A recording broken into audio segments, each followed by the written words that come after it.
A section of opposition leader Raila Odinga's close allies are pushing for an end to the newfound cooperation between him and President Uhuru Kenyatta. Led by Siaya Senator James Orengo, they feel that President Kenyatta is not keeping his part of the bargain, and that the Harambee House handshake is fast eroding Mr Odinga's hard-earned stature as a reform icon and staunch critic of injustices committed by successive governments. Comprising politicians and businessmen, the group argues that the hostility recently exacerbated by the deportation of lawyer Miguna Miguna had made the cooperation untenable. They have informally asked Mr Odinga, whom together with President Kenyatta on March 9 announced that they would work together to unify the country, to suspend the camaraderie until a raft of grievances are satisfactorily addressed. If not, Mr Odinga will become part of any injustice committed by the Jubilee administration, they warn. Reforms.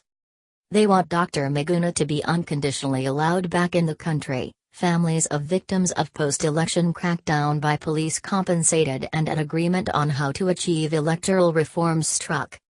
This came out in at least 2 meetings last week, events that were followed by a press conference by both ODM party officials and its leadership in the National Assembly condemning President Kenyatta regime as blatant assault on civil liberties.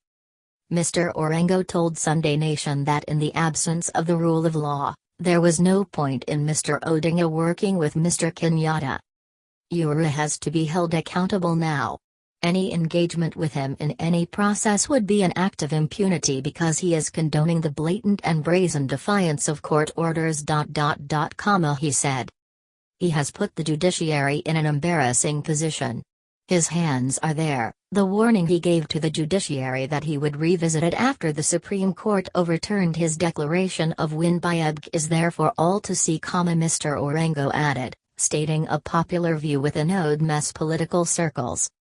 Rule of law. Mr Orengo further accuses the president of violating Article 131(2) of the Constitution. The handshake rises or falls on the pedestal of the rule of law, and if the state is out to undermine the rule of law, then it has no basis. The joint statement by the two also talked about rights and respect for the rule of law. Frustrations boiled over on Wednesday night when he and Dr. Miguna's legal team were roughed up by GSU officers at the airport, where they had gone to serve court orders to immigration officials who were detaining Dr. Miguna. The government is not keen to follow the rule of law. The GSU have clobbered us, meaning this handshake between Uhuru and Raila is baseless, he stated. So they have assaulted lawyers, defied the court and deported Dr. Miguna. I feel helpless and angry as an advocate. Useless as an MP and angry as a Kenyan. An equally frustrated Mr. Amolo posted on his Twitter account. Mass protests. National Assembly Minority Leader John Mbadi warned that the stability and peace that the country has witnessed after the handshake may be eroded by the inhumane treatment Dr. Miguna was subjected to at the airport. We take note that the recent developments, particularly the return to Kenya of Miguna and his second deportation, have cast doubts on the deal, he said. But the Jubilee government through various actors maintains that the whole drama about Dr. Miguna was about enforcing the law, and that it could have been avoided had he cooperated with the authorities. ODM Secretary General Edwin Sifuna has already signaled a return of running battles with security agencies to force the state allow Dr. Miguna re-entry. All Kenyans of goodwill must come out to defend the judiciary, the rule of law and court orders.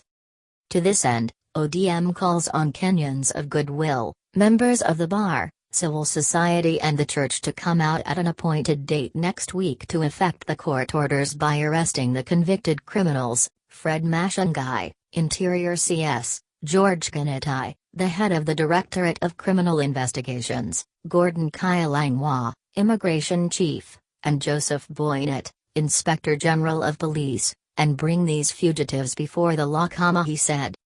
Truce. Mr. Odinga has been roundly criticized by his supporters, mostly on social media, who feel that working with Mr. Kenyatta is a political blunder. They are demanding that he brings back his mojo to keep the government in check. Critics of the handshake within Mr Odinga's inner circle argue that Mr Kenyatta has demonstrated bad faith and that the opposition chief should not feel beholden to the terms of the truce. Dr. Miguna was refused entry into the country by the immigration officials on instructions from the state. The government insists that he is not Kenyan and as such, requires a visiting visa. Feedback.